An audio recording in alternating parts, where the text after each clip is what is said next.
ವಾರ್ತೆಗಳ ವಿವರ.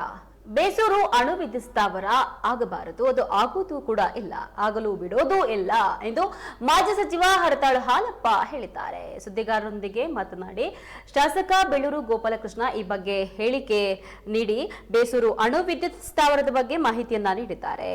ಆದರೆ ಶಾಸಕರು ಸರ್ಕಾರದ ಆದೇಶ ನೀಡಿದೆ ಎಂದಿದ್ದಾರೆ.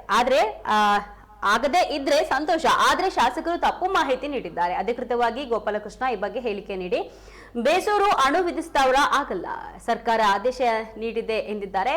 ಆಗದೇ ಇದ್ರೆ ಸಂತೋಷ, ಆದ್ರೆ ಶಾಸಕರು ತಪ್ಪು ಮಾಹಿತಿ ನೀಡಿದ್ದಾರೆ. ಅಧಿಕೃತವಾಗಿ ರಾಜ್ಯದ ಜನ ಗೊಂದಲದಲ್ಲಿ ಇದ್ದಾರೆ.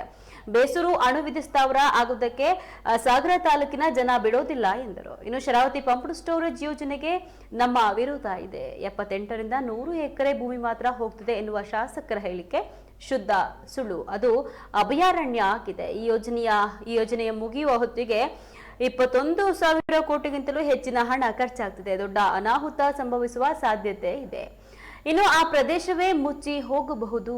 2,000 ಮೆಗಾವ್ಯಾಟ್ ವಿದ್ಯುತ್ ಟ್ರಾನ್ಸ್ಫರ್ ಮಾಡೋದಕ್ಕೆ 8,000ಕ್ಕೂ ಹೆಚ್ಚು ಮರ ಹೋಗ್ತದೆ. ಶಾಸಕರ ಅಸಂಬಂಧ ಹೇಳಿಕೆಯಿಂದ ಪರಿಸರಕ್ಕೆ ಹಾನಿ ಆಗ್ತದೆ. ಹೈವೇಗೆ ಮರ ಹೋಗುತ್ತಿಲ್ವಾ ಎಂದಿದ್ದಾರೆ. ಆದರೆ ಹೈವೇಗೂ ಇದಕ್ಕೂ ವ್ಯತ್ಯಾಸ ಇದೆ.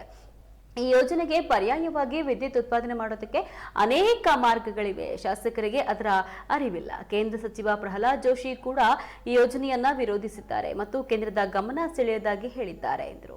ಇನ್ನು ಮಲೆನಾಡಿನಲ್ಲಿ ಬರಗಾಲ ಬಂದಿದೆ. ಅನೇಕ ಕಡೆ ಗುಡ್ಡ ಕುಸಿತ ಆಗ್ತಿದೆ, ಪರಿಸರ ನಾಶ ಆಗ್ತಿದೆ. ಇದು ವನ್ಯಜೀವಿ ಸಿಂಗಳಿಕ ಅಭಯಾರಣ್ಯ ಆಗಿದ್ದು ಈ ಯೋಜನೆಗೆ ಅನುಮತಿ ನೀಡೋದಕ್ಕೆ ಸಾಧ್ಯವೇ ಇಲ್ಲ. ಮಲೆನಾಡಿನಲ್ಲಿ ಈಗಾಗಲೇ ಮಳೆಯ ಕೊರತೆಯಿಂದ ಕೃಷಿ ಚಟುವಟಿಕೆಗಳು ನಿಂತಿದೆ. ರಾಜ್ಯದಲ್ಲಿ ಕೃಷಿ ಸಚಿವರೇ ಇಲ್ಲ. ಇನ್ನು ಸರ್ಕಾರ ಅತಿವೃಷ್ಟಿಗೆ ಇನ್ನೂ ಪರಿಹಾರ ನೀಡಿಲ್ಲ. ಅನಾವೃಷ್ಟಿಗೆ ಸಮರೋಪಾದಿಯಲ್ಲಿ ಕಾರ್ಯಕ್ರಮ ಹಾಕಿಕೊಂಡು ರೈತರ ಬೆನ್ನೆಲುಬಾಗಿ ನಿಲ್ಲಬೇಕು. ಮಧುಸೂದನ್ ನಾಯಕ್ ವರದಿ ಬಗ್ಗೆ ಸರ್ಕಾರ ಈಗ ಮೌನ ವಹಿಸಿದೆ. ಇನ್ನು ಈ ವರದಿಯ ಅಧ್ಯಯನ ಮಾಡಿ ರಾಜ್ಯದ ಜನತೆಗೆ ತಿಳಿಸುವುದಕ್ಕೆ ಬಿಜೆಪಿ ವಿಶೇಷ ಸಮಿತಿ ಮಾಡಲಿದೆ. ಇನ್ನು ಈ ಸಮಿತಿಯ ಮೂಲಕ ವಾಸ್ತವಾಂಶವನ್ನ ಜನರಿಗೆ ತಿಳಿಸಲಾಗುತ್ತೆ. ಕೋಟ್ಯಾಂತರ ರೂಪಾಯಿ ಹಣ ಖರ್ಚು ಮಾಡಿ ಈ ವರದಿ ಮುಚ್ಚಿಡುವ ಏಕೆ? ಇದರಿಂದ ಹಿಂದುಳಿದ ವರ್ಗಕ್ಕೆ ಅನ್ಯಾಯ ಮಾಡಿದಂತೆ ಆಗಿದೆ ಎಂದು ಹೇಳಿದ್ರು.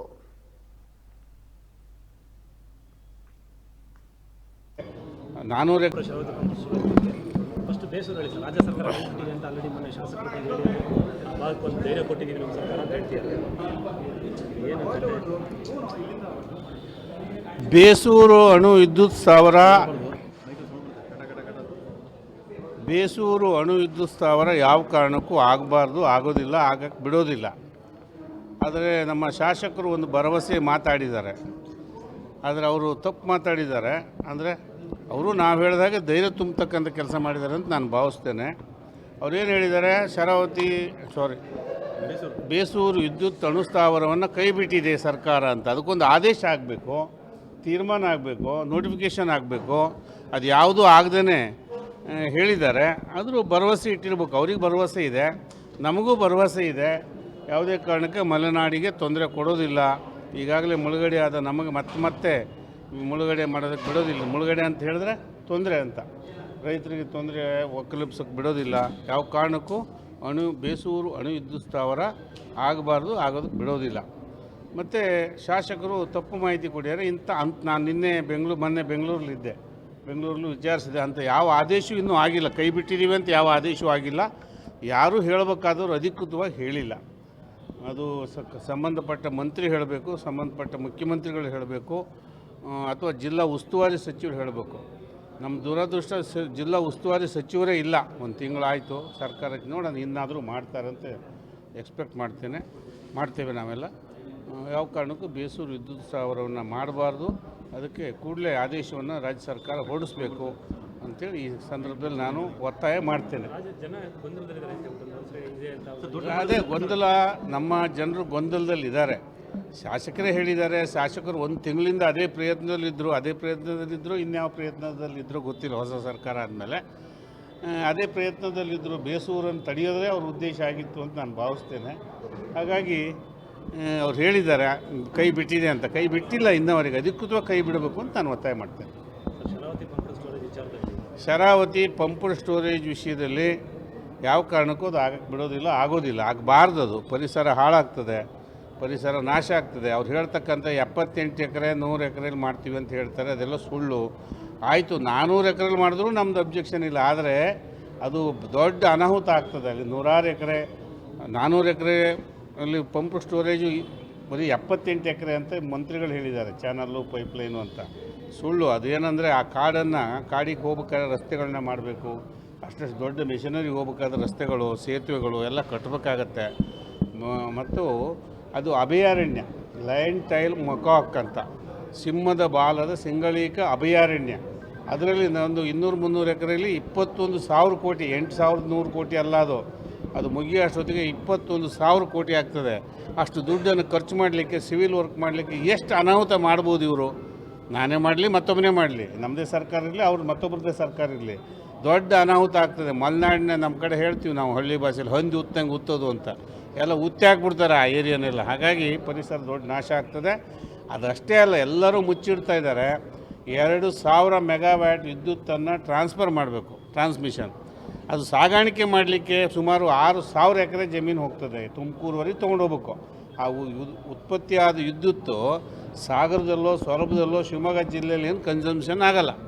ಅದು ಕನ್ಸಂಪ್ಷನ್ ಆಗೋದು ತುಮಕೂರಿನಲ್ಲಿ ಮತ್ತು ಬೆಂಗಳೂರಿನಲ್ಲಿ. ಇದನ್ನ ಯಾಕೆ ಯಾರು ಹೇಳ್ತಾ ಇಲ್ಲ, ವಿವರಿಸ್ತಾ ಇಲ್ಲ, ಇವರು ಕೇಳ್ತಾ ಇಲ್ಲ. ಬರೀ 78 ಎಕರೆಯಲ್ಲಿ ಮಾಡ್ತೀವಿ, ಬರೀ 78 ಎಕರೆಯಲ್ಲಿ ಮಾಡ್ತೀವಿ, 100 ಎಕರೆಯಲ್ಲಿ ಮಾಡ್ತೀವಿ ಅಂತ ಹೇಳ್ತಾರೆ. ಇದು ಅಸಂಬದ್ಧ, ಯಾವ ಕಾರಣಕ್ಕೂ ಆಗಕ್ಕೆ ಬಿಡೋದಿಲ್ಲ. ಇನ್ನೊಂದು, ನಮ್ಮ ಶಾಸಕರು ಒಂದು ಅಸಂಬದ್ಧ ಹೋಲಿಕೆ ಕೊಡ್ತಾರೆ. ಹಾಗಾದ್ರೆ ನ್ಯಾಷನಲ್ ಹೈವೇ ಮಾಡುವಾಗ ಮರ ಹೋಗೋದಿಲ್ವೇ, ಮರ ತೆಗೆಯೋದಿಲ್ವೇ ಅಂತ. ಎಷ್ಟು ಅಸಂಬದ್ಧ ಮಾತದು. ಅದಕ್ಕೂ ಏನು ಸಂಬಂಧ? ಹೈವೇ ಮಾಡಲೇಬೇಕು, ಹೈವೇ ಆಗಲೇಬೇಕು, ವಿದ್ಯುತ್ತು ಬೇಕೇ ಬೇಕು. ವಿದ್ಯುತ್ತನ್ನು ಉತ್ಪತ್ತಿ ಮಾಡಲಿಕ್ಕೆ ಬೇರೆ ಬೇರೆ ಸ್ಥಳದಲ್ಲಿ ಮಾಡ್ಬೋದು, ಹೈವೇನ ಬೇರೆ ಸ್ಥಳದಲ್ಲಿ ಮಾಡೋಕ್ಕೆ ಬರೋದಿಲ್ಲ. ಅಷ್ಟು ಗೊತ್ತಿಲ್ಲದೆ ಯಾವ್ಯಾವುದೋ ಮಾತಿಗೆ ಯಾವ್ಯಾವುದೋ ಮಾತಾಡ್ತಾರೆ. ಎಷ್ಟು ಅಸಂಬದ್ಧವಾಗಿ ಮಾತಾಡ್ತಾರೆ ಅಂತ ಹೇಳಿ ಅವರು ಸರಿಯಾಗಿ ಮನಗಾಣಲಿ ಅಂತ ನಾನು ಈ ಸಂದರ್ಭದಲ್ಲಿ ಒತ್ತಾಯ ಮಾಡ್ತೇನೆ. ಕೇಂದ್ರ ಸರ್ಕಾರದ ಪಾತ್ರ, ನಮ್ಮ ಜೋಶಿಯವರು ಬಂದಿದ್ದರು, ಯಾರು ನಮ್ಮ ಪ್ರಹ್ಲಾದ್ ಜೋಶಿಯವರು ಸಾಗರಕ್ಕೆ ಬಂದಾಗಲೂ ಹೇಳಿದ್ದಾರೆ, ನೋಡೋಣ ಅಂತ ಹೇಳಿದ್ದಾರೆ. ಯಾವ ಕಾರಣಕ್ಕೂ ಆಗೋದು ಅಷ್ಟು ಸಮಂಜಸ ಅಲ್ಲ ಅಂತ ಅವರು ಭಾವನೆಗಳನ್ನು ವ್ಯಕ್ತಪಡಿಸಿದ್ದಾರೆ. ಇಷ್ಟೇ ಅಪ್ಪ, ರಾಜ್ಯ ಸರ್ಕಾರ ಜಾಗ ಕೊಡದೆ ಹೋದರೆ, ಭೂಮಿ ಕೊಡದೆ ಹೋದರೆ ಹೇಗೆ ಮಾಡ್ತಾರೆ? ಅಣುಸ್ಥಾವರ ಹೇಗೆ ಬರ್ತದೆ? ಮುಗೀತಲ್ಲ ಅಲ್ಲಿಗೆ. ನೋಡೋಣ, ಈಗ ತಜ್ಞರ ಸಮಿತಿ ಅಡ್ವಾನ್ಸ್ ರಿಪೋರ್ಟ್ ಕೊಟ್ಟಿದ್ದಾರೆ. ಕೇಂದ್ರ ಸರ್ಕಾರ ಏನು ಮಾಡ್ತದೆ ನೋಡಬೇಕು. ಯಾವ ಮೂಲದಲ್ಲಿ ವಿದ್ಯುತ್ ಉತ್ಪತ್ತಿ ಆದರೂ ಉತ್ಪತ್ತಿ ಮಾಡಬೇಕು ಅನ್ನೋದು ಒಂದು ನೀತಿ ಇದೆ. ಅದು ಅಣು ವಿದ್ಯುತ್ತಾಗಲಿ, ಜಲ ವಿದ್ಯುತ್ತಾಗಲಿ, ಸೋಲಾರ್ ಆಗಲಿ, ವಿಂಡ್ ಆಗಲಿ ಉತ್ಪತ್ತಿ ಮಾಡಬೇಕಂತಿದೆ. ಆದರೆ ಪರಿಸರವನ್ನು ಹಾಳು ಮಾಡಬೇಕು ಅಂತ ಎಲ್ಲೂ ಇಲ್ಲ. ಹಾಗಾಗಿ ನಾವು ಕೂಡ ಕೇಂದ್ರ ಸರ್ಕಾರದ ಮೇಲೆ ಒತ್ತಡ ತರ್ತೇವೆ. ಯೋಜನೆ ವಿರೋಧ ನಾವು ಮಾಡ್ತೇವೆ. ನಾನು ಸ್ಥಳೀಯನಾಗಿ ಖಂಡಿತವಾಗಿ ವಿರೋಧ ಮಾಡ್ತೇನೆ ಮತ್ತು ಹೋರಾಟವನ್ನು ಬೆಂಬಲಿಸ್ತೇನೆ. ಮಲೆನಾಡಿನಲ್ಲಿ ಬರಗಾಲ ಬಂದಿದೆ, ಇಷ್ಟೊಂದು ಮಳೆ ಕಮ್ಮಿ ಆಗಿದೆ. ಮಲೆನಾಡಿನಲ್ಲಿ ಬರಗಾಲ ಬಂತು ಅಂದರೆ ನಾಡಿಗೆ ಬರಗಾಲ ಬರ್ತದೆ, ಇಡೀ ಕೃಷಿಗೆ ಬರಗಾಲ ಬರ್ತದೆ, ವಿದ್ಯುತ್ ಉತ್ಪತ್ತಿ ಕಡಿಮೆ ಆಗ್ತದೆ. ವಿದ್ಯುತ್ ಉತ್ಪತ್ತಿ ಅಂದರೆ ಪುಕ್ಕಟೆ ವಿದ್ಯುತ್ ಉತ್ಪತ್ತಿ ಆಗೋದು, ಯಾವುದೇ ಇದಕ್ಕೂ ಕೋಲು ಮತ್ತೊಂದು ಖರ್ಚಾಗಲ್ಲ. ಬರೀ ನೀರು ಖರ್ಚು ಮಾಡಿ ಉತ್ಪತ್ತಿ ಮಾಡೋ ಅಂಥ ವಿದ್ಯುತ್ ಅಂದರೆ ಸುಮಾರು 50 ಪೈಸೆ ಒಳಗೆ ಒಂದು ಯೂನಿಟ್ ತಯಾರಾಗ್ತದೆ. ಅಂಥದ್ದು ಕಮ್ಮಿ ಆಗ್ತದೆ. ಹೀಗೆ ಹಿಂದೊಬ್ಬರು ನಮ್ಮ DC ಇದ್ದರು, ಲಕ್ಷ್ಮೀನಾರಾಯಣ ಅಂತ, ನಿಮಗೆಲ್ಲ ಚಿರಪರಿಚಿತರು. ಸಾಗರದಾಗ ಮಳೆ ಆಗದಿದ್ದರೆ ಕೋಲಾರದಲ್ಲಿ ಬರಗಾಲ ಬರ್ತದೆ ಅನ್ನೋರು ಅಂತ ಹೇಳಿದರು ಅವರು. ಅದರ ವಿದ್ಯುತ್ ಅಷ್ಟು ತೊಂದರೆ ಆಗ್ತದೆ. ಆ ಕಾಲಕ್ಕೆ 1,000 ಮೆಗಾವಾಟ್ ದೊಡ್ಡ ವಿಷಯ ಆಗಿತ್ತು. ಹೀಗೆ